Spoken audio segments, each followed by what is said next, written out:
আসসালামু আলাইকুম। আমাদের কাছে অনেকগুলাই চারা আছে এখানে, বিগ সাইজের, যেটা সর্বোচ্চ বড় 10 ফিট উচ্চতা হবে, প্রায় 10 ফিট। আমাদের এখানে অনেকগুলাই চারা, মোটামুটি ডালপালাওয়ালা জাকানো চারাও আছে আমাদের।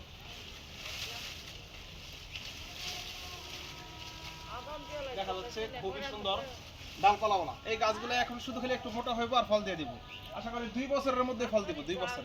আমাদের যে বড় বয়স্ক গাছগুলো আছে একটু মোটা হইলেই গাছে ফল দিব। এটা হলো আমাদের যেই পাহাড়ি অঞ্চলে যে লাল কালার রামবুটানের চারাগুলাই গাছের মধ্যে ফল দেয়, ওই ফলগুলো আমরা সংগ্রহ কইরা তারপরে আমরা এই চারাগুলো তৈরি করছি, আপনাদেরকে A to Z দেখাইছি। ফল সংগ্রহ করা, ছোট চারা, মাঝারি চারা, বড় চারা, ইনশাল্লাহ এরকম ধরনের চারা নিতে দেখেন।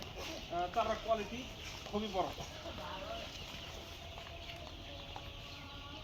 অনেক লম্বা। এরকম ধরনের চারা নিতে অবশ্যই যোগাযোগ করবেন। ফেসবুকে, ইউটিউবে আমাদের এই ভিডিওগুলো দেওয়া থাকবে এবং পাশাপাশি নাম্বারও দেওয়া থাকবে ইনশাল্লাহ। পরবর্তীতে আবার এরকম ভিডিও নিয়ে হাজির হবো। আসসালামু আলাইকুম।